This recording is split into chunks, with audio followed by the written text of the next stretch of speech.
Hello again, and welcome to the Along the Watchtower podcast. I am LM Walker. Today is Friday, December 18th, 2020. And, I'm very much looking forward to the weekend, looking forward to my birthday, looking forward to this year concluding.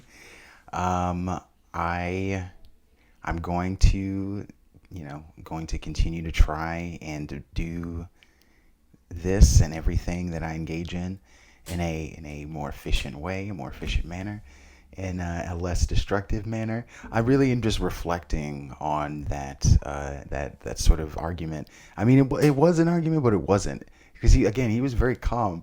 But the point is that as I go forward, I want I want this to be a vehicle for engagement. I have begun, utilizing the Twitter account and interacting with other content creators and things like that. Just hit me up on Twitter, KeyworkMM. And it's an experience that I'm only just beginning, and I'm very excited. So if you are watching or listening via podcast, please like, share, and subscribe. On the YouTube, and subscribe and share. On the podcast, however you're listening. Today we saw, I believe, from what I saw, we saw a strike down of Hawley's and Sanders' bill. However, that they did end up staying to edge out the so-called. They said they had the finer details left to edge out. So far for the stimulus, we are seeing a prospective $600 stimulus check and either $200 or $300 bump in unemployment.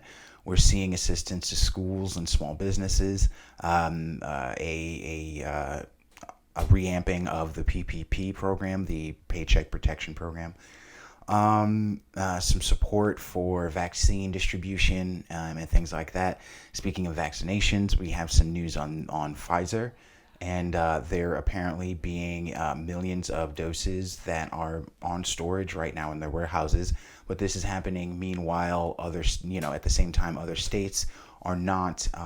They are being told that their distribution, the amount that they were going to be getting for distribution from the first distribution of the vaccine was going to be, greatly reduced. In Brazil, where the virus is seen, is probably I think it's either second or third most to the United States. We've seen a spike in cases there, and but we've seen only 22% of the public really, interested in taking the vaccine. There's some recount news. I know you guys are probably tired of hearing it. I from from a standpoint of interest, from an academic standpoint, an intellectual standpoint, it's interesting to see the system unfold as it has. I don't think, at least in my lifetime, there hasn't been a situation where there's been this level of extensive recount and lawsuit and challenges to a presidential election. So I found it fascinating. Yeah, so that's pretty much it. And so we'll get right to it. Brazil sees spike in COVID-19 cases, deaths as vaccine mired in uncertainty. And admittedly, this is around the world. There is a reluctance to kind of jump into this vaccine bed. And actually, Andrew Yang today tweeted out, I wonder if there was some way to monitor and to make sure that people had taken the vaccine, some sort of tattoo or something. Of course, he had a picture of the graphene tattoo, which I actually talked about recently. And in fact, I think it was the same picture from the BBC article. But I am not really a supporter of the RFID, of a graphene tattoo, anything of that nature. I find it a little too invasive. I also find the possibility for backdoor entry worrying. I'm not a fan of the Neuralink. I think it's an amazing technological achievement. And I'm kind of biased, being the nerd that I am. However, I find that to be too invasive and very worrying as far as, backdoor entry, hackers, and things of the like, as far as any sort of malfunction that may occur.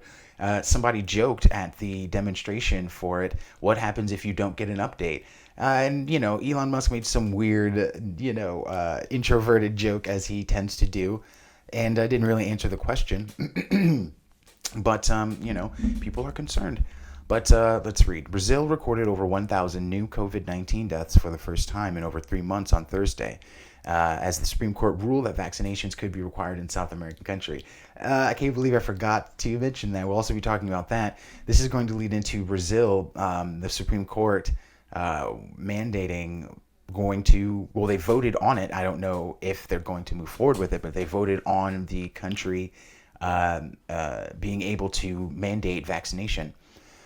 Brazil, which has seen the second, number two, not number three, second deadliest outbreak in the world behind the United States, reported 1,092 coronavirus deaths and 69,826 new confirmed cases, as a second wave that has begun gaining steam since mid-November grows increasingly severe. It was the highest death toll since September 15th, when the country reported 1,115 deaths. The pandemic has now claimed 184,827 Brazilian lives and over 7 million infections.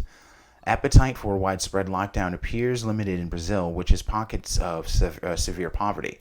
But a Brazilian Supreme Court justice issued an order requiring bars and restaurants in Sao Paulo, the nation's most populous state, to stop serving alcohol after 8. The court also ruled that Brazilians could be required but not forced by civil authorities to be vaccinated. Chances are it's something similar to what has been sort of put forward, by a lot of people and by myself, more likely than not, because it's unlikely that governments will want to force or mandate vaccinations on an individual level. They will mandate that venues and businesses, in order to have patrons and customers come in, will have to make sure that they're vaccinated. And that's, basically doing it by de facto. They're not, it's looking to people and saying, well, you don't have to get the vaccine. However, in order to do anything, you will. The court also ruled, the specific enforcement mechanisms allowed by the court were not immediately clear, but Supreme Court Justice Ricardo Lewandowski wrote in the majority ruling that individuals refusing to take vaccines could face sanctions, such as the inability to partake in certain activities or to frequent certain locations. Sorry about that. Brazil's right-wing president, Jair Bolsonaro, who has frequently played down the pandemic's severity, has repeatedly said in the past that he will not take any vaccine, or he's just not going to do it. And I'm not necessarily a proponent of that from a professional standpoint, and as a leader of a country, as an executive, head of state, you cannot be seen, especially in a health crisis, as weary of the scientific methodologies put forward. They're the only thing you really have to lean on at the end of the day. You're not going to pray the virus away. So I understand reluctance, but he can't. But he said that he's repeatedly said in the past he will not take any vaccine, and that ordinary Brazilians will not be required to do so either, a position that puts him at odds with the court. Earlier in the day, in a setback to Brazil's attempt to fight the pandemic, Health Minister Eduardo Pazuello said Pfizer Inc. was having difficulty acquiring approval for its vaccine in Brazil. He said a Pfizer executive told him the approval process was proving more onerous than expected in Brazil. And again, the president's sort of stigmatization of the scientific process does not help the fact that 22% of Brazilians say they won't take the vaccine, before he did that anyway. It's very worrying. And this is also, in all fairness, to be aware of the scientific community being as politicized as it is, and having tarnished its credibility in the past for multiple things, whether it be Factor 8, I keep bringing up Factor 8, or the opioid crisis, or vaccination campaigns in the past having caused issues in South America and Africa. It's justifiable, but what else do you have but the science? So more Brazilians skeptical of COVID-19. Data Pola Yeah, data follow-up poll shows 22% of Brazilians say they won't take the vaccine, up 9% from August. So as the process allegedly has gone forward and more data has kind of come out, that's what I mean about transparency. It's only just before Pfizer's approval that we're getting the information from their trial that we should be aware of. The lack of application to the elderly, the fact that they only entered in 16 and 17-year-olds later on in the study. I'm sorry, vice versa. They didn't add 16 and 17-year-olds, only added elderly later on in the study. So they don't know the long-term effects of the vaccination, over a several month-long period. But skepticism toward a COVID-19 vaccine has increased in Brazil during the past months. A new poll showed on Saturday, as the country continues to grapple with high infection and death rates linked to the virus. The Polling Institute's survey found that 22% of Brazilians say they would be unwilling to take any COVID-19 vaccine. The survey also found that 73% of respondents plan to take a shot, and 5% said they did not know if they would. Those figures were at 89% and 3% in August. The president has expressed doubt and opposition to using an inoculant to get the COVID-19 pandemic under control. Brazil has the third highest number of COVID-19 cases in the world. So that leads us, unfortunately, to something that I'm not a fan of. I definitely don't support the individual mandating of any chemical on any level. I don't believe, and here's the thing, if you want to regulate that to businesses, and I believe they do have the ability to do that, then so be it. And that way, that does give people the choice, because if you restrict the ability of the individual to determine what they can and can't put into their body, you're going to have a huge problem in more ways than one. Supreme Court rules COVID vaccine can be mandatory. Fines and restrictions for those who resist. So it's not necessarily mandatory. Well, we'll see, because it's like mandatory is mandatory. That means they're going house to house to kick in, because that has to happen eventually. So the Supreme Court in Brazil has issued a ruling that could see state and local governments mandate the coronavirus vaccine, with the authority to issue fines and or restrictions to those who refuse it. Reuters reports that Brazilians could be required, not forced, by civil authorities to be vaccinated. I believe was that the article? No, that wasn't the article I just read. Supreme Court Justice Ricardo Lewandowski wrote in the majority ruling that individuals refusing to take vaccines could face sanctions such as the inability to partake in certain activities or to frequent certain locations. 10 out of the 11-member court voted in favor of mandatory inoculation, with only one voting against it. While a vaccine has not yet been approved, polls indicate that around 1/5 of Brazilians do not intend to get the shot. Among the skeptics is the president, who has repeatedly warned of the side effects of vaccines and declared that he is opposed to them. See, you shouldn't be outright opposed to the vaccination. That's not smart. That's it. It is. And here's the thing: what do you do when it becomes a critical situation, right?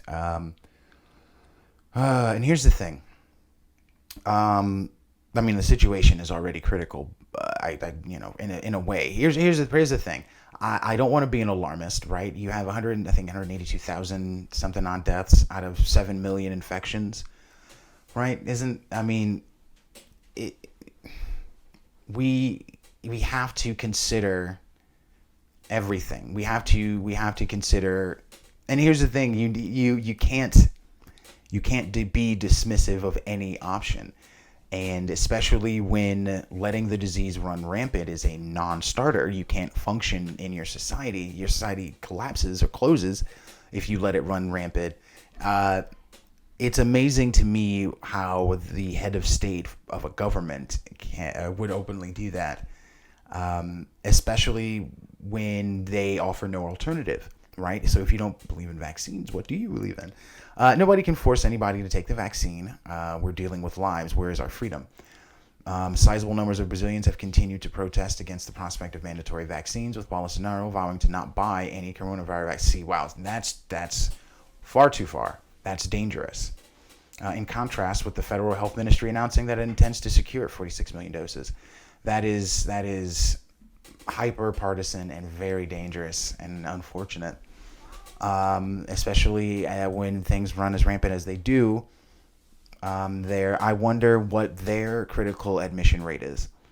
Because if it's not high, if for example, a majority of their infected are asymptomatic, I can understand. I can understand taking your time with something of that nature, but I writing it off completely. I think is absurd, honestly.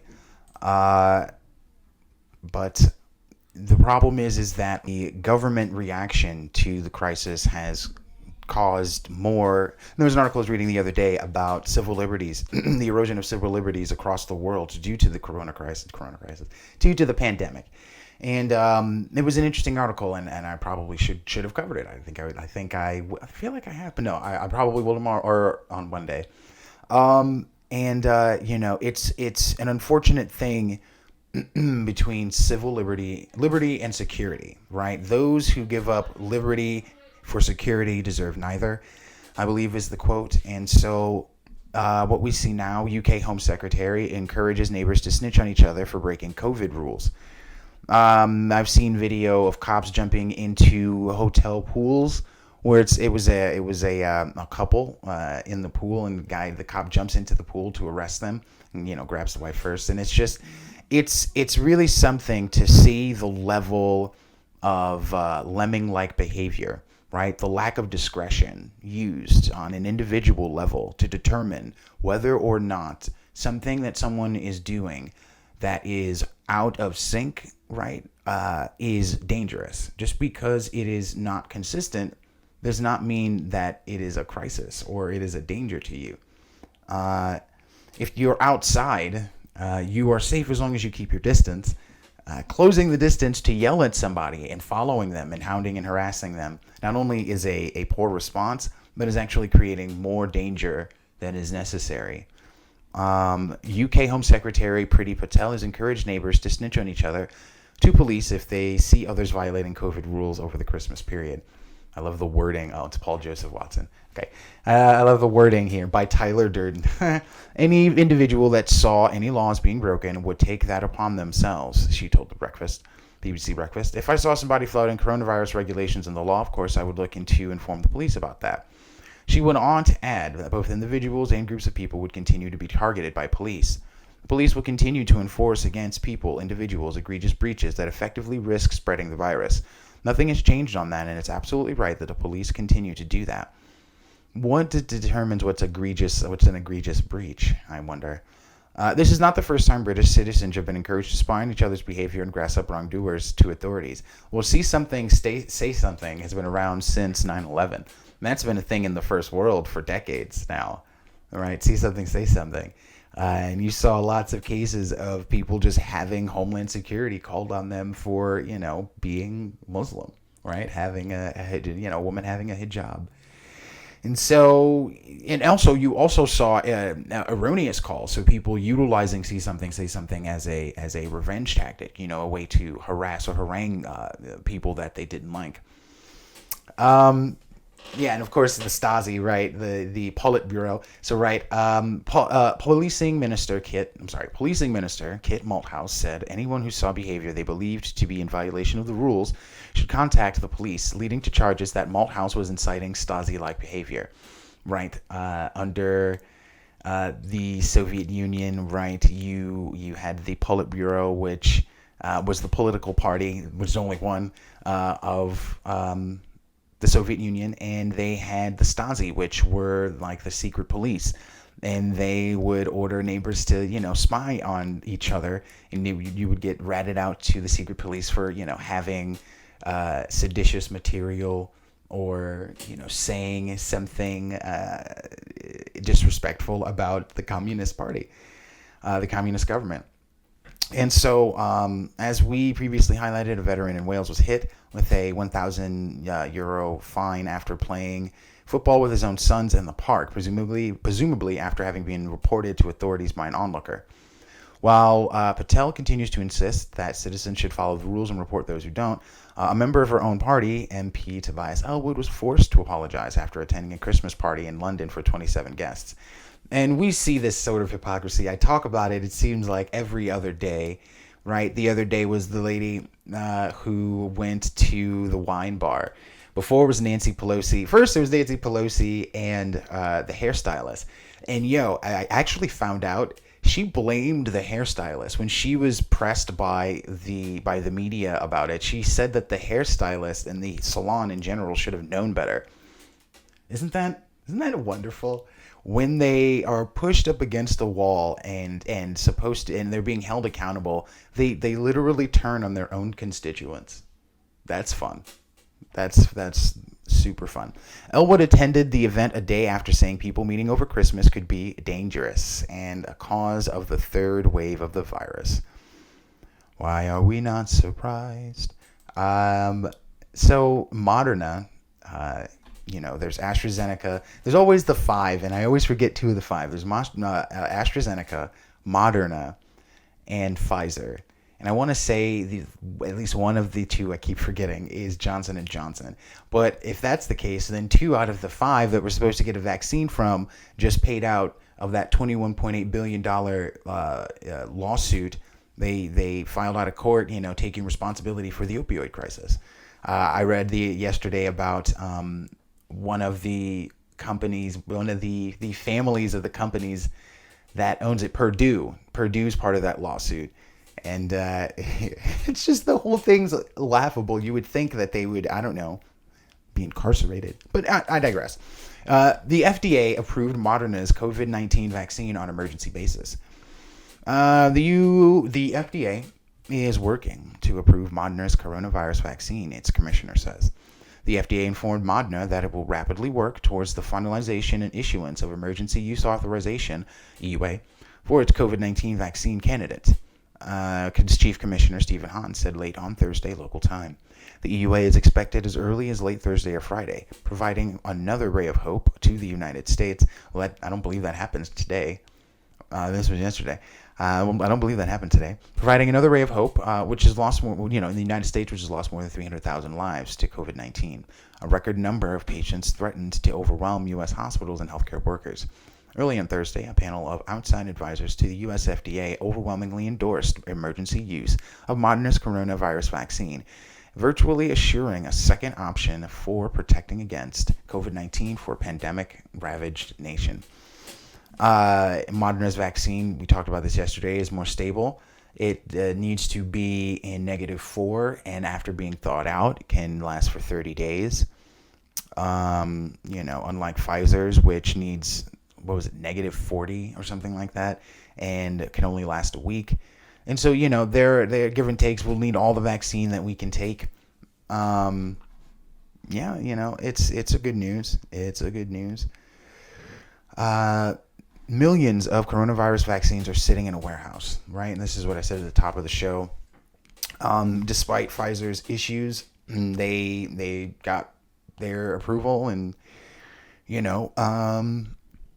need the vaccine. What can I say? What I do find interesting is that it's one thing to have not wanted batches of the vaccine back when it hadn't gotten approval and they were still running trials.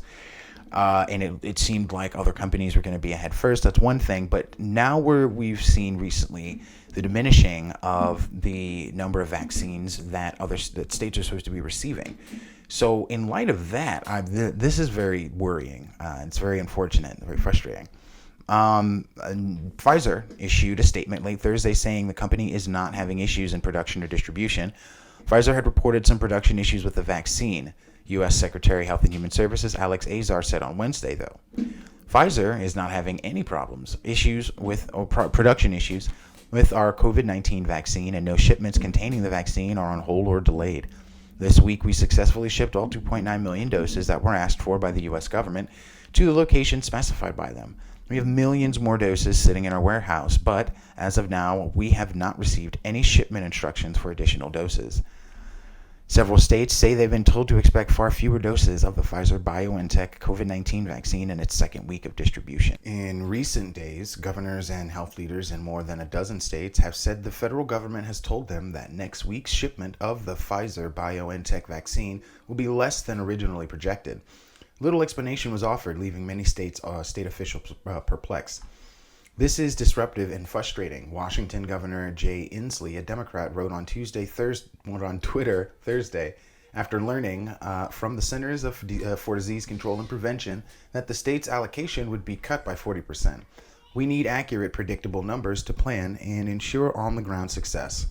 California, where an increase in cases straining intensive care units to the breaking point, will receive 160,000 fewer doses than the state officials had anticipated, roughly a 40% reduction.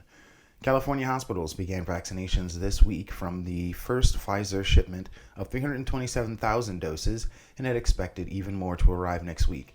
Instead, officials have been told to expect about 230,000 doses. Missouri's health director said his state will get 25% to 30% less of the vaccine next week than anticipated. A statement from the Iowa Department of Health said its allocation will be reduced by as much as 30%. However, we are working to gain confirmation and additional details from our federal partners. Michigan's shipment will drop by about a quarter. Connecticut, Georgia, Illinois, Kansas, Montana, Nebraska, Nevada, New Hampshire, and Indiana have also been told to expect smaller shipments. So the thing I'm looking for is why. I'm wondering why they've reduced their shipments. I don't understand. Are they hoarding the additional Pfizer vaccinations? If they're leaving Pfizer vaccinations in the warehouse, is it like a rollout? Are they going to see what the reaction is to the vaccine before they give out the rest? I don't understand.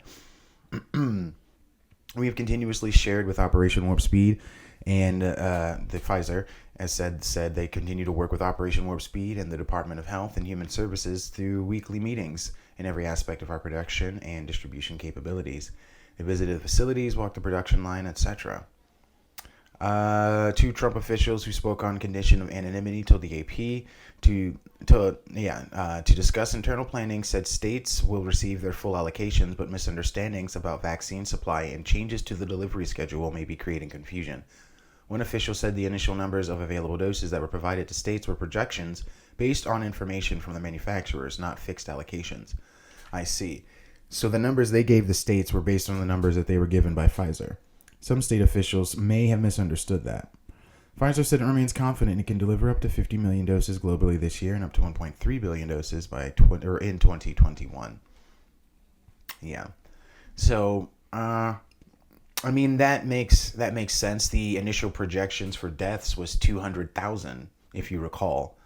So, and obviously it could be argued that tactics of the shutdown and, measures for the measures that were implemented helped to curb that. But, moving along, though, the meat and potatoes, I guess, of the day. I guess this is the meat. The potatoes are coming up. We have seen stimulus talks break down since before the election. I will never, ever stop saying this. Okay. At one point, Trump was willing to take a deal for $2 trillion. They had a deal for 1.8. Pelosi played games, right, and withheld it because any win is a win. And most people know this hands down. If the coronavirus hadn't hit, we probably would have seen another 4 years of Trump. Yeah. If he had gotten a 1.8 stimulus package, $1 trillion stimulus package passed, we probably would have seen a re-election of Trump, because that probably would have entailed at the very least what we saw before, which was a $1,200 stimulus and $600 bump to unemployment. What we have now, which originally was a $945 million bill and then was cropped to $900 billion and then was sideswiped by, because remember, this is all at crunch time. They're doing the federal budget, and they're trying to sign this so that they can go home to their families for the holiday. So Hawley and Sanders were like, you know what? Fuck that. Fuck you guys. This is bigger than our ability to go and to the family retreat. So they put up a bill for $1,200 stimulus and $600 unemployment. It got struck down. Not struck down. It got voted down with Senator Johnson leading. I have this. It doesn't matter. It is whatever. I gotta form up my sources here, because I have a few Twitters that are they are Senate and House insiders, and they're court reporters and things like that. And so they sit in on the votes and they report about them and stuff like that. So Oh, I'm going to cultivate those sources. But that source came in earlier this afternoon and tweeted that it was voted down by Senator Johnson, leading by Senator Johnson. Anyway, point is that as of maybe an hour ago or so, a couple hours, around 5 Eastern time, they were still in talks. They had, smoothed out they had the finer points to smooth out. And the deal, as far as I know, was a $600 stimulus check and a $300, $200 or $300 bump to unemployment. Let's confirm that. House stimulus talks drag. Oh, and here's another thing, is that they were actually considering a small week-long bill to fund the government for a week while they smooth this out. And it's like, they really need to get this done. They have placated, prevaricated, and played games so much that people really they're taking crumbs. House and Senate leaders were racing on Wednesday night to finalize a coronavirus stimulus agreement alongside a year-end spending bill, with Democrats and Republicans set to exchange offers deep into the night and no imminent threats to tank a deal. Congressional leaders have agreed on the contours of a $900 billion proposal that would include a second round of direct payments and boost unemployment benefits, but would leave out state and local funding and a liability shield, according to lawmakers and sources briefed on the talks. I believe that liability shield is for businesses being either businesses or renters being sued. I'm not sure. I'll take a look at that. According to lawmakers and sources briefed on the talks, but negotiations are growing more urgent as Congress creeps toward another government shutdown deadline on Friday evening. Asked what the holdup was, Majority Leader Steinhoyer said, "Why this takes so long is because we procrastinate and we pretend just one more day and we'll get a better deal." As the day crept on, it became clear that finishing negotiations, finalizing text, and voting in both chambers by late Friday became a tougher and tougher task. Lawmakers are beginning to get antsy to go home, but congressional leaders privately informed their members of the possibility of working into the weekend. Get it done. Get it done. There's no reason. That's the thing. He said it. He and we'll read about Mitch McConnell giving the game away. He talks about in Georgia, David Perdue and forgot her name, Kelly, how direct payment to constituents is going to be tied to whether or not they're winning. And he says something along the lines of they're being killed or crushed in Georgia. And it's like, that's what this has been about all along, is the tug of war, the give and go, the game between politicians that they play at the expense of people, at the expense of their own constituents who vote them into office. Again, this could have been a $1.8 trillion deal. I keep saying $1.8 billion. It was $900 billion, $1.8 trillion originally. It could have been $2 trillion at one point. Trump was dying for a deal, and they were not going to give it to him, and this is the result. As the day crept on, leaders, yes. And so congressional leaders have floated the idea of a stopgap funding bill to keep the government open while they wrap up legislative work this weekend. Absurd. But lawmakers and aides are still hoping they don't have to resort to that. House Minority Leader Kevin McCarthy said the negotiations are down to the fine details that we've got to get done, but those are the most important ones. Shouldn't you have started with those then? We're going to get there, declared Majority Leader Mitch McConnell. Yeah, as he left the Capitol on Wednesday evening. Senator Majority Whip John Thune said the proposal would likely include direct checks to individuals of $600 to $700 and a weekly unemployment boost of $300 through March. So 3 months, you get $900 and $600. So $900 in extra unemployment and $600. So you'd get $1,500. You'd get a little over what you were supposed to get. You get a little over what you got from the original stimulus. I mean, that's better than nothing. That framework is, and that's what they know the American people are going to resolve to. They're just going to say to themselves, that's better than nothing. That framework is expected to keep Democrats on board despite losing out on state and local funding. The proposal would include roughly $325 billion to small business relief, including $257 billion for the PPP. And remember, 4.1 million went to Joel Osteen's super mega church, his televangelist church. So I mean, that's I just what is that? It's mind-boggling. That's all. I'm sorry. I'm at a loss for words sometimes. Employers keep on workers who otherwise might go on unemployment, according to a person familiar with negotiations. Perhaps they will renovate the process because we saw a lot of issues with smaller businesses attempting to go through the hoops that PPP had constructed, and they couldn't do it. Senate Minority Leader Chuck Schumer also said negotiators are close to an agreement. He said that his party would push for a larger deal next year when Joe Biden assumes the presidency, and there's no leverage to be had. So I don't know why they think that they're going to do that, also with a Republican-led Senate, more likely than not, depending. It's not a done deal yet, but we are very close. For Democrats, this has always been about getting the American people the relief they need. If that were the case, then why did your House leader play games? This is just, it's prevarication. I mean, basically at this point, they're giving us whatever is left, the scraps of whatever is left from the battle, from the outcome of what occurred between Trump and Joe Biden. We don't really need to read much anymore. The direct checks would be far less than, yes, we know that $600 a week is far less than $300. So yeah, Congress also looking at a 1 week spending bill to avert the shutdown because they can't seem to get their shit together when it matters. But when it comes to a $975 billion, $975 billion defense budget, they do that in a bicameral, immediate manner. Both houses, everyone on board. Let's just dive into it for a second. U.S. lawmakers are tentatively planning to introduce a 1 week stopgap spending bill to get their shit together in order to avert a government shutdown after the current temporary funding measure expires on December 11th. According to people familiar with the plan, the bill would keep the government open through the 18th as lawmakers continue to work on a giant $1.4 trillion full-year spending bill to complete appropriations for the fiscal year. This is on December 4th. I was going to say, isn't it today, December 18th? So I see. They've been working on a stopgap bill, and it is only now. I don't understand. It's a stopgap bill for this because right now we're at a situation where if they don't sign, they have to do another stopgap bill. That's actually a stupid thing.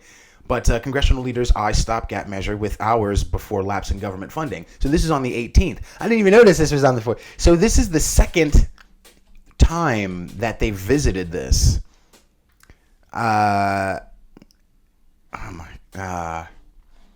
was going to read an article from today, but the website's forcing me to have access, which I don't have. Again, at a loss for words. And so as will you be, because now we have more recount nonsense.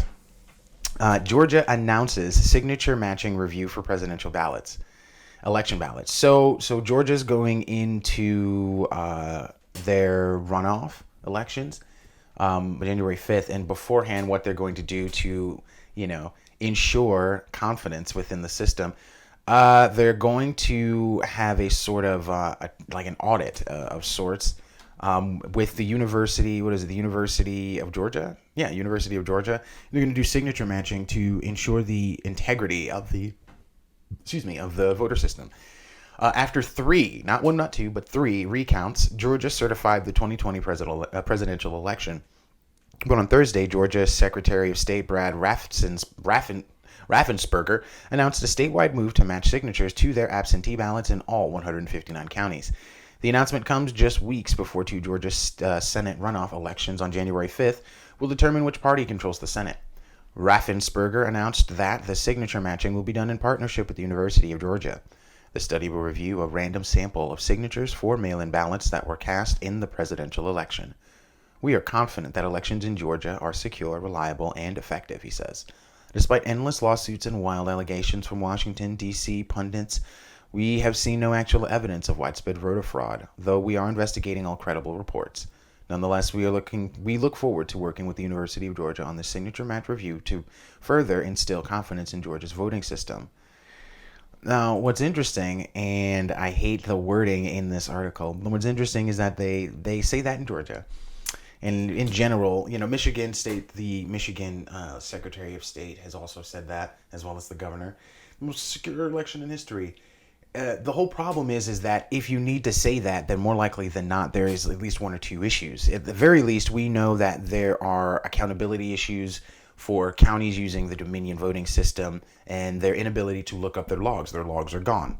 All right, an independent audit was done of their machines by a private company, and they found that the logs was gone. Now here's the thing: a Michigan judge forced a court order for those reports, even though they had been. What it is that they had been filed publicly, but I guess they were not being allowed to be used in the lawsuit, one of the lawsuits that were being filed in Michigan. It was a weird thing. It was a weird situation where the judge didn't necessarily need to make a judicial declaration, but did anyway. Yeah, so this is kind of misleading. Recount confirms Trump won Michigan county that reported Biden win on election night. Everyone already knows this. Biden did win Michigan, the state. But this just goes into the Dominion voting system and the lack of audit trail right within it, and the whole update situation. But I just wanted to point out, that there's still, even after certification, all of these states are still going over and as they should, going over their election process to try and smooth out the lack of credibility that it has right now. Now, on one hand, you think, well, okay, if someone claims irregularities, then this should be the process, right? They go and look into it and check it out. On the other hand, they shouldn't be simultaneously claiming that it's the most secure and sound election in history if they're having this much trouble and this much lookover to do, right? You can't. It's beyond. It's not really hypocritical. It's doublespeak, and doublespeak should be concerning as far. It's commonplace among politics, but it's concerning for me at least as far as presidential elections go. It's not really a good sign when you have that. SCOTUS punts on Trump's bid to exclude undocumented immigrants from key census count. It's a weird headline, but basically the Supreme Court, by a vote of 6-3, said an effort to block Trump from excluding undocumented immigrants from a key census count was premature. So it allows, effectively, the administration to move forward with its plans, even as the justices left door open for future challenges. So basically what he wants to do is go after, this is one of the many tactics he's used, he wants to go after the vote of the illegal immigrant. Now, regardless of where you stand as far as immigration and naturalization, my whole thing about it is legality.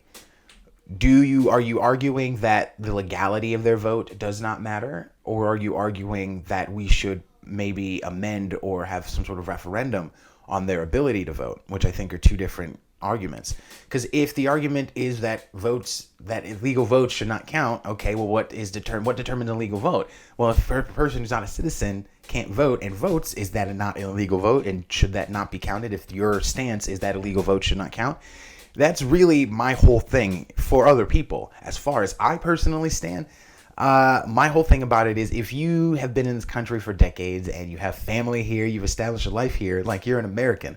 You can't look at someone who's been here longer than you've been alive and then tell them that they're not an American. That's stupid.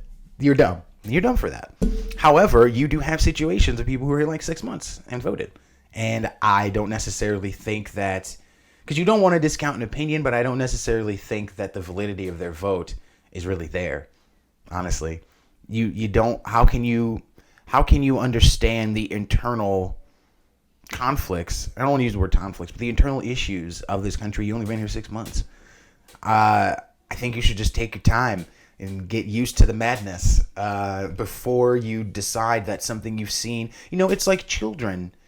I don't want to call like 15, 16, 17 years old, but it's like young people who have opinions. Everybody has a right to their opinion, and everybody's opinion is valid. But we have to also put this in perspective. You haven't really been around long enough to get a grasp, a deep enough perspective about most things, and that just requires time.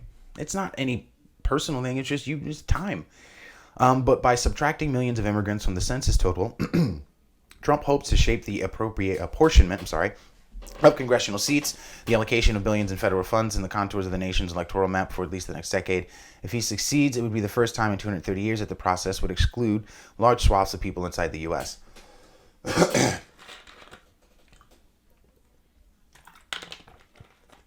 The court's conservative majority, in an unsigned opinion, said the scope and impact of the president's promise action is not yet clear. Really? He's trying to do lasting. He's trying to impose a lasting change. And I don't want to use lasting in a positive light, but he wants to leave his mark for sure. God. Oh my God. The president, to be sure, has made clear his desire to exclude aliens without lawful status from the apportionment base. But the president qualified his directive by providing that the secretary should gather information to the extent practicable, and that aliens should be excluded to the extent feasible. Any prediction how the executive branch might eventually implement this general statement of policy is no more than conjecture at this point. So to say that would be very difficult to implement unless you, like the UK secretary here, or the Brazilian Supreme Court here, you're knocking down doors, which they have done. So, but lastly, Trump moved cybersecurity budget to pay for his wall. I just find this kind of hilarious. It's the similar irony to him firing the pandemic virologist advisor, scientific advisor. And then like 6 months later, we have a pandemic, and it's amusing, and it's just ironic. That's all. I thought we'd end up with a slight smirk. A former FBI deputy has alleged that President Trump has been diverting money from cybersecurity resources to build a wall at a time when the nation is under attack. Remember, these cyber attacks have been ongoing. Speaking to MSNBC on Thursday about a report published in Politico that revealed that hackers access system at the National Nuclear Security Administration, Frank Figliuzzi, a former FBI deputy director for counterintelligence, said that the reason such attacks are occurring is that the budget for cybersecurity under the Trump administration has been squeezed in order to prioritize other things. Make no mistake, our nation is under attack and appears to be ongoing. That's the word, ongoing. This has been happening for a while, but it happened. It's not anything new. I mean, I remember reading about attacks under the Bush administration from the Chinese. So, how does something like that? And that's another thing. Probably Monday, I'll get into some of the reports I've been reading about the Chinese influence into the election. Right? If it's not the Russians, it's the Chinese. But how does something like this happen of this magnitude, where 300,000 clients of a private company are potentially impacted, including the most sensitive agencies in our government? It is because the Russians were able to find a single point of failure in our supply chain. Meaning, this product that comes from SolarWinds is a network management product used by too many, quite frankly, of all government agencies and too many of our top telecommunications companies, 10 of which were compromised as far as we know so far. So, it is a larger issue of supply chain management. So, as more of this is exposed, we will definitely get, an inside look into our cybersecurity or lack thereof, and that'll definitely be interesting. Please like, share, and subscribe if you like what I'm doing. And as always, be well to yourself and be well to each other. Take care.